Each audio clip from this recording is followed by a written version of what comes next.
In today's video, we're going to be talking about how to wire your Shield Plus instead of having it in the wireless mode.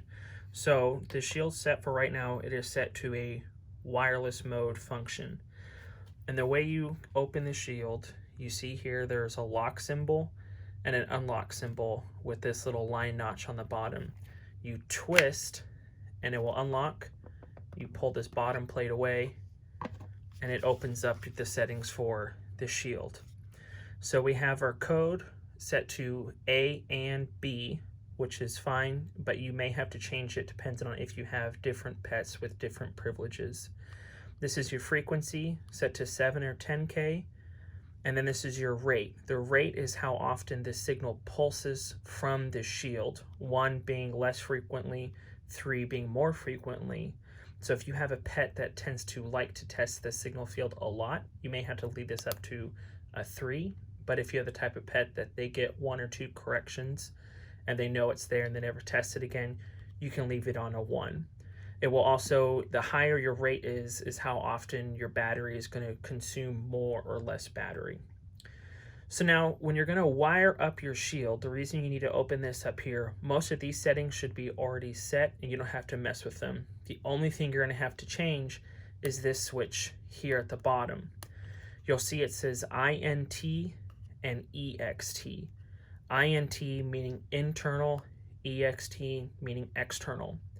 When the Shield is set to an internal mode, it means that it is going to broadcast a signal as a radius sphere with the Shield in the center. When you set it to external mode, it now allows the signal to be sent through the wire, which would usually be put like around a rug or a couch or something like that. So we're going to show you how to wire it up to make it work in external mode.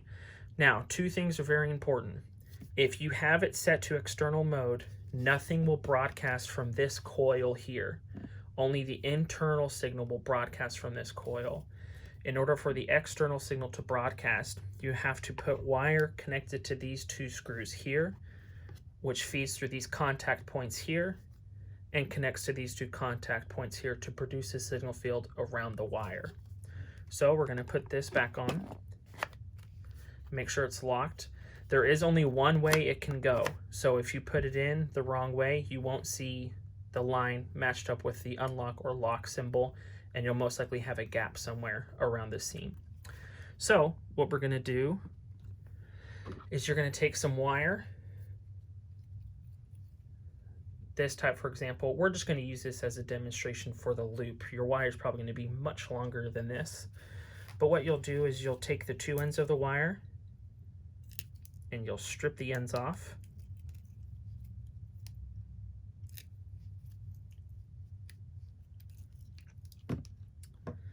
And then they're going to go around these 2 screws here. So we're going to take these screws out just a little bit. And you can take them out all the way, wrap them around this screw, and then put them back in. But just for my own preference, I like to just leave them still in place, just not all the way out. And then actually take the copper, and I'll kind of make a little turn, something like that. And you'll put it around the screw like that. Make sure that the screw is on top of the copper point. The copper point is nice and tight around where the jack screw is. And you're going to hold it, screw it down just to where it's nice and tight. You don't have to over tighten it. It's not going to do anything other than possibly flatten or break the wire. So then we'll do the same thing for the other side. We'll take our other end, we'll give it a little curve, we'll wrap it around the screw, make sure it's underneath, tighten the screw down, make sure it's nice and tight, and you'll feed it through this little channel here so it'll sit flush to the ground. And then that is your loop. Bigger, that would be around a rug or a couch or something like that.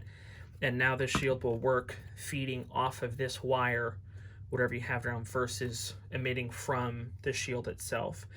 Now the same theory applies in terms of this setting here. So the bigger the number goes, it starts at 1.5 and goes all the way up to 6.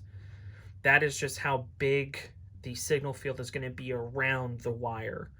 So while the shield puts off a sphere with the shield in the center, imagine kind of a cylinder around the wire, and that is how the signal field works. So you have a signal that bleeds out and bleeds in from the wire. But it is also important to note that around corners, say you have a corner around a rug like this, for this corner here, depending on how big or small the signal field is, will determine if this corner is still tight enough. Because what happens whenever you get around a corner is this field starts to pull in a little bit because it can't make that sharp corner. So it's important to double check your corners to make sure there's no area the dogs can get past if you're trying to prevent them from a whole area versus just a piece of carpet or a piece of furniture. And that is how you wire your Shield Plus units to work in an external wired mode.